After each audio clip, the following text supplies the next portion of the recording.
Welcome, mothers and others. Today we are meeting two candidates running for House District for the state of Texas. First is Keith Henry, who represents House District 23, which covers Galveston and the coastal areas south of Houston. He has government and nonprofit experience and has spent most of his career fighting for justice and cultivating opportunities for the most vulnerable. And we also have Daniel Lee, and he is running for House District 26, which covers the suburbs of Katy. Daniel wants to use his education experience to be a strong and compassionate voice for the people in District 26. Welcome, Keith and Daniel. We're so happy you're here.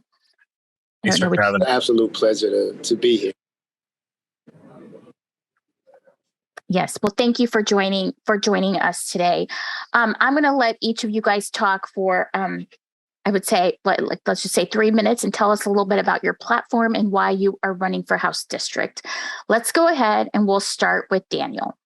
Once again, my name is Daniel Lee, and I'm running to be your next House District 26 representative here in Katy, Richmond, and Rosenberg in Fort Bend County, Texas. I've been a lawyer for the last 15 years, and one of my dreams was to be a teacher. Fortunately and unfortunately, I had come into financial straits where I couldn't afford to be a teacher because I was a young parent. And thank goodness for Planned Parenthood and good programs that they provide, that I was able to raise my child and have enough financial support to do that. But we've been fighting for children that have been abused, and parents that have dealt with the CPS system unfairly for the last 15 years. And what I've seen and why I was running was that I just got tired of telling my clients that there's nothing I can do on my end as an attorney. There's almost nothing that the judge can do based on the way the legislature had cultivated the rules of evidence and all the other types of rules that we have in court, that they just had no remedies. And we need to change bad laws into good laws is what I told them, and told them to contact their House representative, their senator, their governor. And I got tired of telling them that because they've contacted them and nothing would happen because they didn't have enough money and they couldn't contribute enough money to these guys' campaigns to make a difference. Whereas you have insurance companies and gun lobbies and guys like that can make a difference and can throw down, $200,000, $300,000, $400,000 to a campaign and totally make a difference in a candidate's race to where they pay attention when it comes time to vote. So being that, we little guys, us as individuals and not corporations, us as people that are not part of these big groups, have no representation. I chose to, instead of just fight in the courtroom, fight for them in Austin. And a little bit of background about myself. I used to work in Austin when I was going to school there as an undergraduate for a representative in the past. So I do know how it works in there. And I was even there in, I believe, when the Democrats had ran to Oklahoma. I don't know if anyone remembers that, but this last time that they went to DC wasn't the first time they left the state to protest. So I was there for that. So if we have to do that, we'll do that. If we have to filibuster things, we'll do that. But, I know how to do those things and get that done.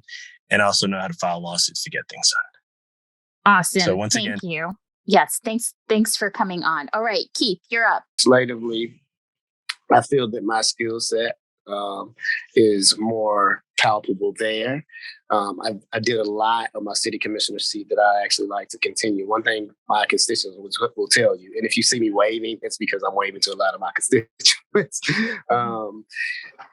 What they will tell you is I am a man of my word. I do what I say what I'm going to do. And if I cannot get it done, I fight for individuals across the board. I've always been a very inclusive always been an inclusive. I think that's definitely on the state level. We have to look at women's rights. That is critically important that we repeal Senate Bill. I believe it's 8. Repeal Senate Bill 8.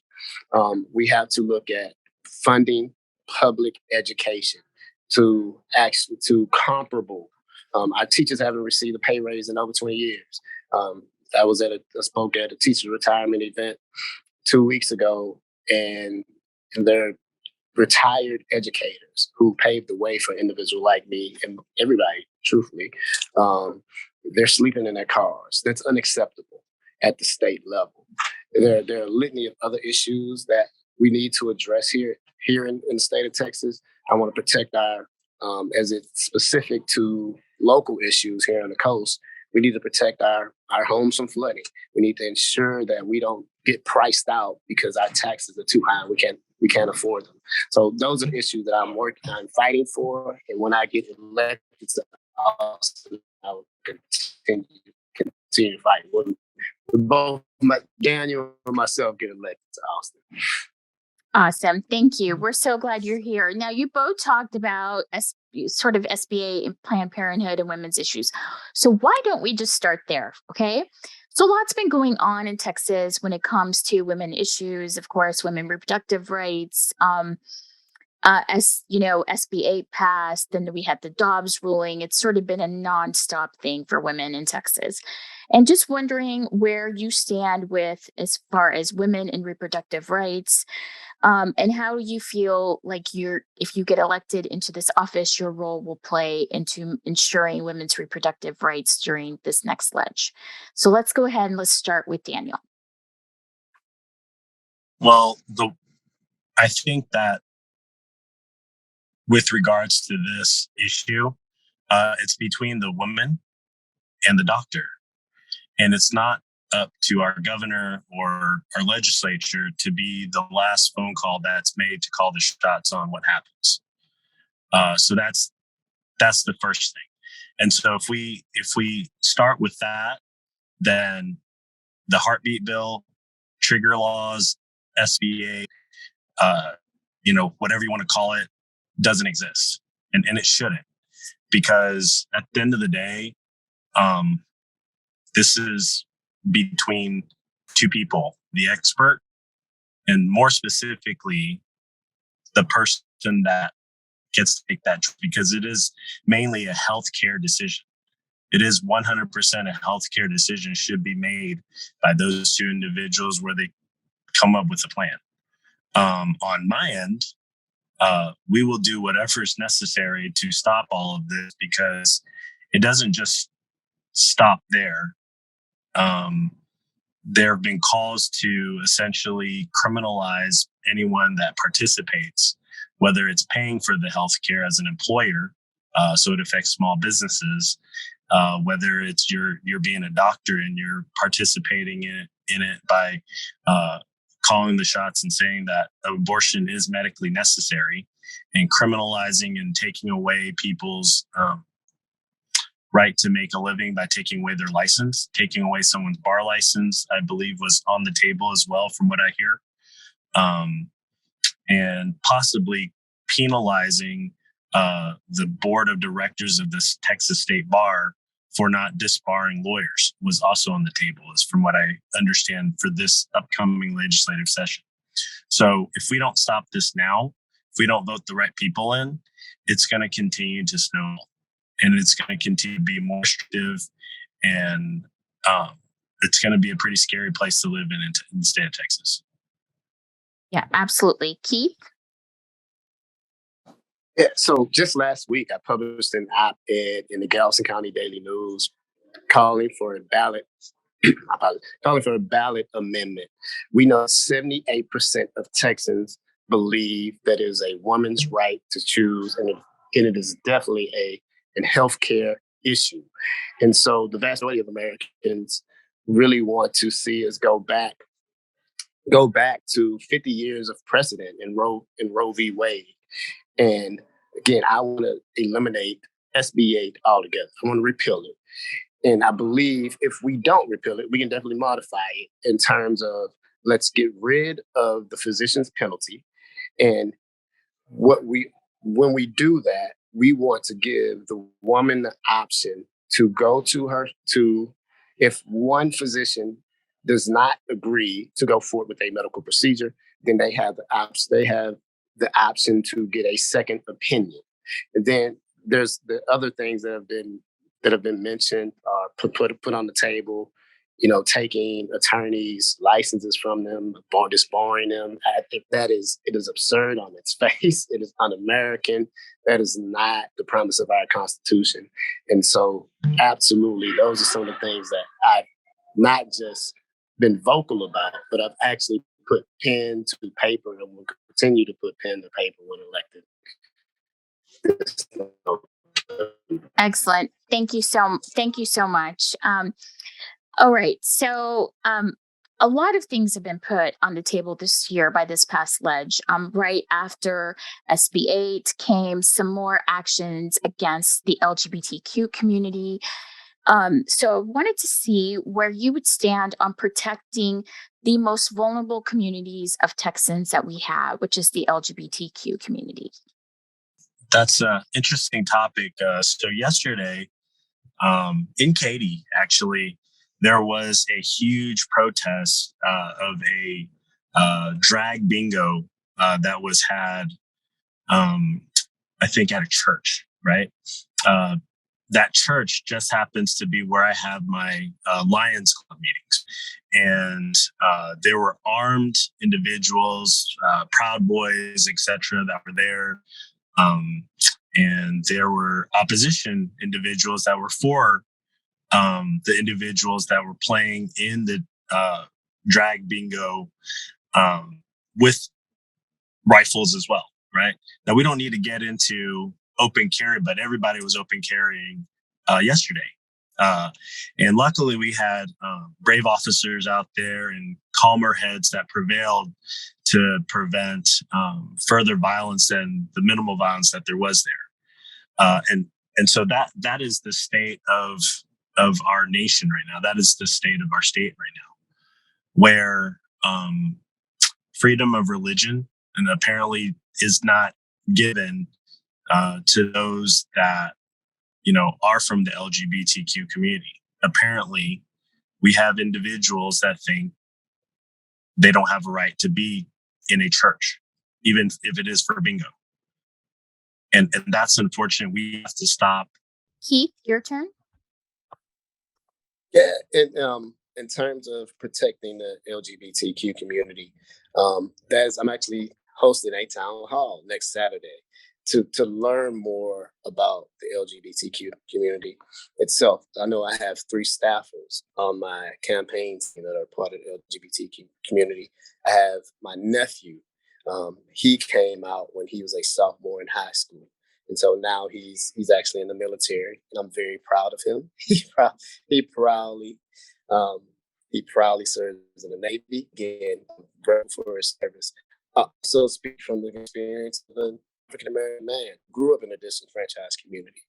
And although, as I tell my staffers, although, yes, I'm a heterosexual man, I do know what it feels like to be discriminated against. I do know what it feels like to walk into a job interview knowing you're qualified and someone may not, someone may not like you because of simply the color of your skin. And many of the conversations that I've had with individuals that's within the LGBTQ community, the same thing. They are, we've gotten to a place in society where it's accepted to be who you are, for the most part. But then there's a fragment of society who thinks that we should subscribe to a antiquated doctrine that is not consistent with our First Amendment. And again, I think all individuals, regardless of who they choose to serve, who they choose to love, should, but they have a constitutional right to enjoy all the privileges of our great country and our great state. Great. Thank you so much. One of the other things that's also happening in Texas is, of course, all of the things with gun safety and passing these really very loose gun laws in Texas, some of the loosest gun laws across the United States. And then we just had Uvalde happen in May. So I wanted to ask you what you would do to pass gun safety reform in Texas if you were elected into office. So we'll start with Daniel. Well, little story about me when I was in sixth grade in Hamilton Park in North Texas. We actually witnessed gun violence when I was growing up, and I can honestly say I don't know many people outside of the kids that I grew up with that seen school shootings before, and we did. We saw a man chase after a woman. Run down our track and field while we're having read into the school. Very traumatic events, and I believe it changed all our lives. And when I hear the only way you can be a bad guy with a gun is a good guy with a gun, I think those people are absolutely ignorant because they've never been in an actual live shooting situation. Because at no point in time could any one of us with a gun, children or teachers, been able to stop that situation with another gun. There's absolutely no way. And hopefully that lady survived that situation. And at the end of the day, we do need to have more common sense gun reform. We do need to have mental health checks. We do need to have a lot more of our healthcare resources tied to mental health care. Because I think it starts there. A lot of it does start there. And we do need to close out open carry. Open carry is so bad for small businesses. And a lot of the voters that do contribute to the Republican Party are small business owners. And if they just open their eyes just a little bit, they'll realize that open carry is a very, very scary situation to be in when you have to determine whether or not that person's robbing you or they're just regular open carry. And one simple mistake can change either side's life. So I intend on making that an easier decision on everyone by closing that out. Okay. Keith, your turn. Yeah. So I like to tell a lot of personal stories.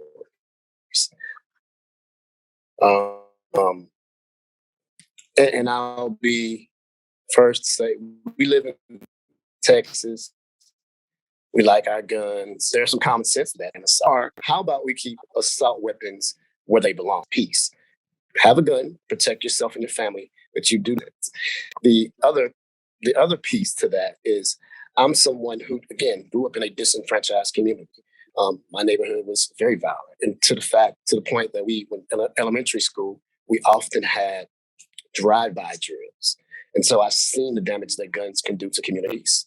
And I'm gonna go back a little bit. The deepest sympathies go out to Uvalde. That should never happen, and it is.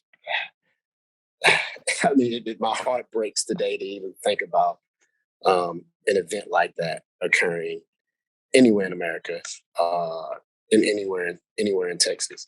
Again, I don't want to take away anybody's guns, but one of the things that I will do that will be a priority when in Austin is to ensure that we fight for common sense gun laws. Again, banning 18-year-olds, increasing the age to 21 to buy a gun. Let's put in place more background checks that are common sense. In addition to, one of the statistics that's striking for the mental health component is Texas is ranked 41st in mental health services. If we really want to address mental health issues, we will put our money where our mouth is. In the state and energy capital of the world, with all the resources that we have, we should be 41st in mental health services. And I don't want to get started on education. But again, and maybe I'll speak to that later. But again, common sense gun laws. We walk around with military style weapons. They just are war zone weapons. Great. Thank you so much. My internet connection right now is a little bit unstable, so I apologize for that. I was trying to get it fixed. Anyway, let's move on.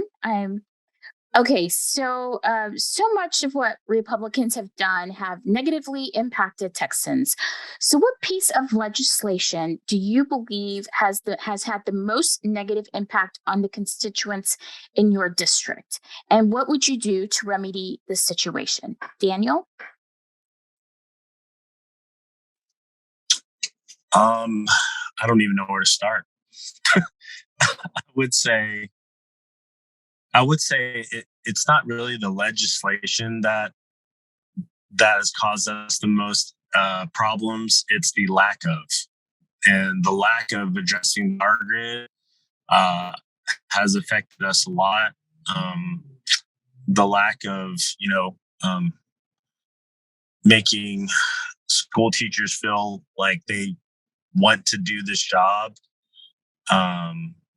has caused a lot of problems in my community, specifically my school. I am the PTA first vice president, the first male in the last 20 years to take any board position in my high school. And my principal, who's also male, quit 2 days or 3 days after Uvalde. We had 20 teachers quit. And that was just this high school, not all the other high schools that are in my district. We haven't even counted all those guys and gals. And essentially, we have retired teachers or professionals who don't have any teaching experience step up and try to fill in those gaps. And from my understanding, from talking to other parents, our students are not getting the education that they need currently. They're basically teaching themselves, or they have a very impatient teacher teaching. Not a violent teacher, just someone that's a little bit not used to being in a classroom setting teaching them. And so these voucher systems that they have are going to eventually break our public school. These comments that they make about, potentially, and I know they haven't done it yet, but limiting everybody to one entry door and arming our teachers do affect if our new teachers want to even join the profession. We can talk about teachers' pay. I believe that's necessary. We can talk about cost of living adjustments and things like that as well. And I think that's also necessary because the teachers that have been there, some of them are upset that they only make several $1,000s more after being there for 10 years or 8 years versus someone that just got in. So we need to make an adjustment for the older teachers that have the more veteran teachers to give them a little bit bigger of a bump as we are, giving our new teachers a certain wage. We need to at least give the bump up to the ones that are in the veteran positions as well. But the main thing is that we don't have enough teachers, and that's the bottom line. But we're giving out vouchers so that these private schools can make more money and the charter schools can essentially make more money. Great. Thank you so much. Keith, how about your district? My district has a lot of great things. If we speak specific to education, I think that's definitely statewide. I know Texas, we're ranked 38th in education. Again, teachers haven't received a cost of living pay increase in over 20 years, so two decades. Specific to Galveston or the coast, or Galveston and Chambers, is we're trying to address tax appraisal reform and wind insurance. So I like to give these statistics about the greater Houston area, and particularly the Port of Galveston and the Port of Texas City. The Port of Texas City alone is responsible for annual economic impact in the petrochemical industrial complex of $16.2 billion. The Port of Galveston alone is responsible for an annual economic impact of $5.3 billion.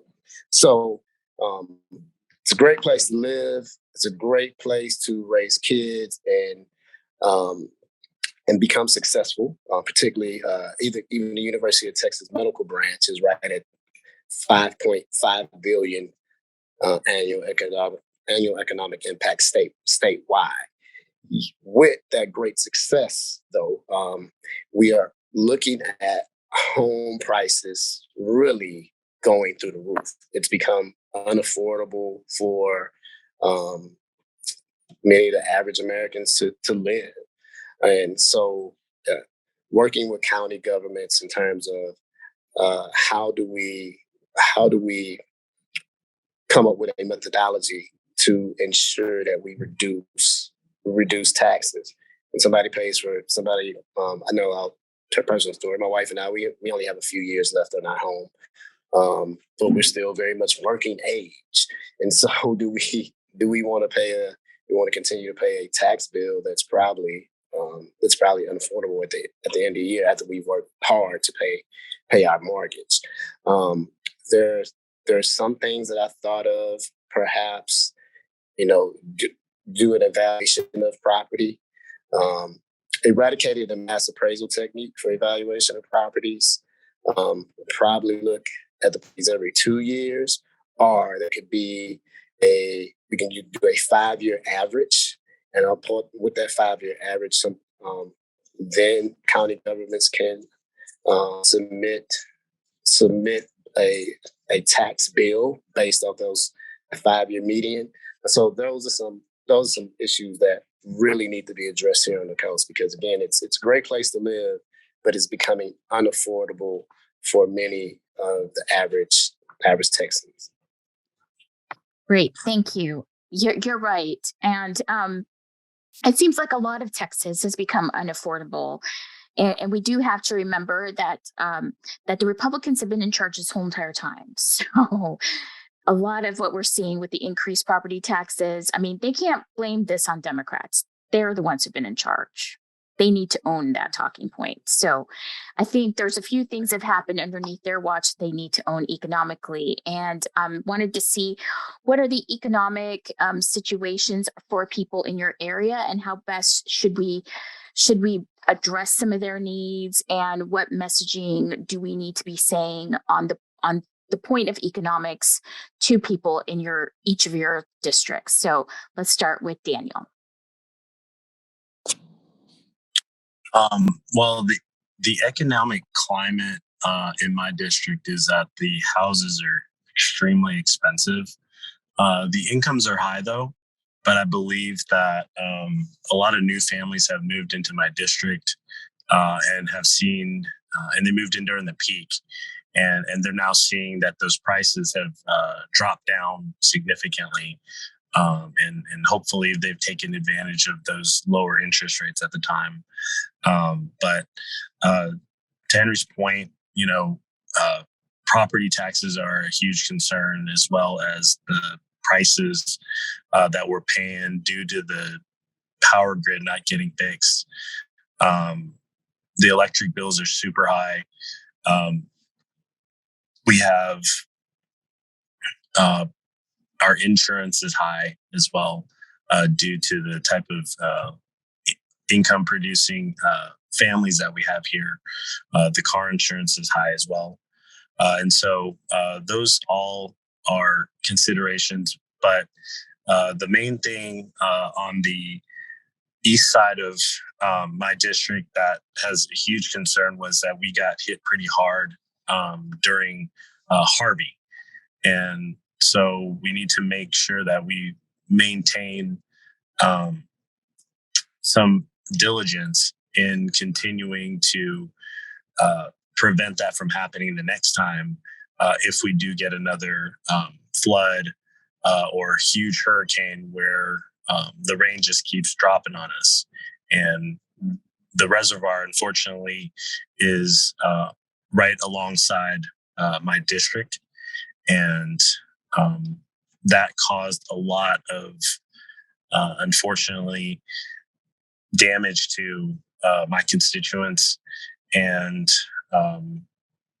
some of them are still, I think, recovering financially from that. And we definitely need to address those people and try to figure out a way to make them whole and protect them on the next round. All right, Keith, you're up. Yeah. So certainly, I believe that here on the coast, we can definitely our investments in our infrastructure, particularly protecting our coastal spine. Congress recently passed a $31 billion Ike Dike project to protect our coast. In addition to the funding for the Texas Coastal Study, that will not only again protect our coast, mitigate flooding. It'll also provide economic opportunities and job opportunities for individuals across the state, particularly for our region. In addition to opportunities for formerly incarcerated individuals, whether it be trade opportunities or working with employers to ensure that these individuals have paid their debt to society, and let's give them a viable workforce development plan that they can easily transition after they've been incarcerated to livable wage job. Also, youth development training programs. I spoke with the college president of Galveston College. One of the things that he wanted to do, he needs more funding for his students, and those are the things that we need to do. A continuum of the workforce, whether it's an apprenticeship in any field. We need more individuals in STEM fields. Now more than ever, we need more individuals, again, helping us protect our coastal spine and working with our youth and finding those programs to, again, ensure that individuals are getting paid livable wages throughout our state and throughout our region. That, again, help individuals continue to get into the middle class and stay in the middle class. That is good for everybody in our economy. Great. Thank you so much. So let's talk about your plan for education. I know that I think Daniel, I think you talked about it a little bit, and maybe you too, Keith, guys touched on it. But there's so many stresses right now in education, from from book bans all the way to the lack of teachers in the classroom right now, to we absolutely need teacher pay, all the way to changing the curriculum that is being taught altogether. And then also just the desire of the ending of the STAR test. A lot of people just want the STAR test to be done with. I was unfortunate to be fortunately to be at a event this weekend, Trip Fest with the Texas Tribune, and Mike Morath was there. I got to hear his opinion about it, and that was kind of interesting because he just doesn't seem to be on the same page as other Texans, for sure. So wanted to see what each of you all had planned as far as education, and we're going to limit this one for up to 2 minutes each. So Daniel, you're up first. I think you're right. We need to definitely revamp our opinions of the test. That creates unnecessary stressors for our children and our teachers. Because I'm an attorney, and unfortunately, certain professors that I was assigned, they taught me based on not what I needed to learn for my profession, but due to the bar exam. And that's a higher level example of what we have for the STAR test. Because when you have students that are being taught to prepare for a test that doesn't help them in the real world, right? You're not getting the tools that you need to be successful in life. You're getting the tools to be successful for a one-shot deal. And that's unfair to the student. Also, huge burden on the teacher, because now you have an extra task that you need at hand. And to be honest, it takes the fun out of being a teacher if you can't, actually teach, right? The other thing was, you're right, the book ban. There's a lot of good books we grew up with. And I believe that if they haven't been banned already, they're on their way to being banned. When we sit there and we try to erase our history or try to prevent, free thinking, right? With free thinking type books, we cease to be a free country, and we might as well call ourselves some of those. I guess some of the books that they're banning are actually talking about these same situations, and that's what makes it so hypocritical that those exact books are getting banned at this point. Oh yeah. So Keith, it's your turn. Yeah. So in terms of public education, again, the state of Texas is ranked 38th nationally. That is unacceptable in many ways. We shouldn't, with all the resources that we have here in our great state, our public education system should not be ranked near the bottom. With that said, we can begin by paying our teachers more. Let's give them an increase. I know if you compare how much we appropriate to the criminal justice system to how much we appropriate to public education, criminal justice system is appropriated, I think, nearly 8 times more than what our public education system is. So effectively, that's telling our kids that we would rather put you in a penal system as opposed to educate you. So that needs to be addressed first. And additionally, yes, I believe in eliminating the STAR test. Outside of just being an elected official, I did teach for 3 years as a special education teacher, department chair, actually at HISD. And I think one of the most frustrating things as an educator is we were constantly teaching to the test as opposed to actually allowing kids to be creative, to use their creative skill. That's why, again, we eliminate STAR tests and take the burden off of teachers and actually allow teachers to really teach our kids really transitional skills, pragmatic skills to be successful when they go off to college and when they get into the workforce. And it's really a simple formula. We need to appropriate much more funding into our public education systems. Absolutely, 100%. So, Keith and Daniel, how could we, as members of Mothers Against Greg Abbott, what can we do right now to support you in your campaigns? Where can we find you all on all your media, social media, website, whatever? Let's go right ahead and let's just start with Daniel. Well, our website is www.daniellee4texas.com.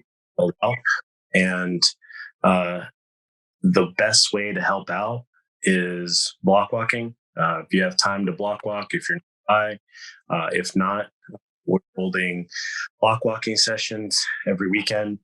We're going to start probably every day in the next couple of weeks.